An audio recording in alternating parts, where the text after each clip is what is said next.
नमस्कार मैत्रिणींनो, स्वागत आहे तुमचं अगदी मनापासून अनित्या आर्ट्स या आपल्या चॅनलला। आज मी तुम्हाला सांगणार आहे की ही शॉर्ट पफ स्लीव्ज मी कशी बनवली ती।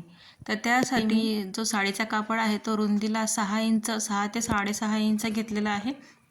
आता मला 4.5 इंचाची लांबी पाहिजे। पूर्ण शिवून जी बाहीची जी लांबी आहे 4.5 इंच झाली पाहिजे। त्यासाठी आपल्याला 3.5 इंचाचा पफ आला पाहिजे आणि 1 इंचाची आपल्याला बॉर्डर लावायची आहे। जी साडीमधली बॉर्डर आहे ती पफ बनवून खाली बॉर्डर लावायची आहे। तर आपल्याला आधी जो साडीचा कापड आहे तो रुंदीला 6.5 इंच घ्यायचा आहे। जेवढी तुमची लांबी असेल त्यानुसार ठेवा तुम्ही। आणि लांबीला जो आहे तो 25 ते 30 या दरम्यान ठेवा। आता हा माझा 29.5 आलेला आहे, तर ठीक आहे, एवढा सुद्धा चालेल किंवा 25 पर्यंत आला तरी चालेल। आता डबल फोल्ड केल्यानंतर हा 14.5 ते 15 इंच भरत आहे। आता आपल्याला डबल फोल्ड करून घ्यायचा आहे कापडला आणि मधोमध कट द्यायचा आहे, एक खाली आणि एक वर। कट देऊन झाल्यानंतर कापड सरळ करून घ्यायचं आहे। तिथून आपण कट घेतला आहे तिथून आपल्याला 2 इंच अंतर सोडायचं आहे आणि नंतर 2-2 इंचाचे आणखी 3 वेळेस आपल्याला मार्किंग करून घ्यायचं आहे।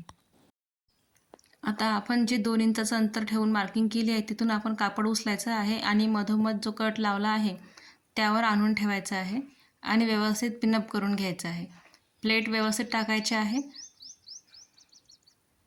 आणखी जे 2 इंचाची मार्किंग केली आहे आणखी त्यावर एक उचलायची आहे प्लेट आणि मधोमध आणून ठेवायची आहे खालच्या साईडला आणि वर थोडं अंतरच ठेवायचं आहे। अशा 3 प्लेट्स करून घ्यायच्या आहे आपल्याला। प्लेट्सचं अंतर सारखं असलं पाहिजे। आता ज्याप्रमाणे आपण प्लेट्स टाकले आहे आणि त्याच्याच उलट्या साईडला आपल्याला तशाच टाकून घ्यायचे आहे आणि पिनअप करायचं आहे। आता अशा वेळेस तुम्ही प्रेससुद्धा करू शकता। प्रेस केल्याने व्यवस्थित राहील त्या प्लेट्स, हलणार नाही। आता एक शिलाई खाली आणि एक शिलाई वरच्या प्लेट्सला करून घ्यायची आहे। हे साडीमधली बॉर्डर आहे ब्लाऊजची। आता ती बॉर्डर आपल्याला खाली अटॅच करायची आहे।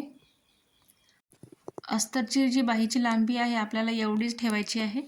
जेव्हा आपण पफ स्लीव्ज बनवतो तेव्हा आपल्याला थोडा कापड एक्स्ट्राच घ्यावं लागेल, कारण की खाली जो कापड एक्स्ट्रा उरतो तो आपल्याला कटिंगमध्ये चालला जाईल आपला कापड।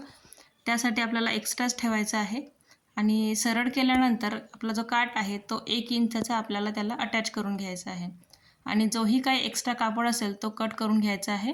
अस्तर जोडून घेतल्यानंतर कटिंग करा।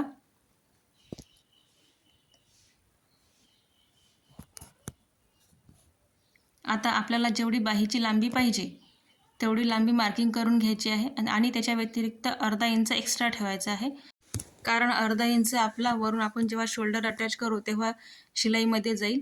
आता आपल्याला एकदम परफेक्ट आपली जे माप आहे ते टाकून घ्यायचं आहे। 4.5 इंचाची लांबी ठेवायची आहे। आर्महोल गोलाई द्यायची आहे।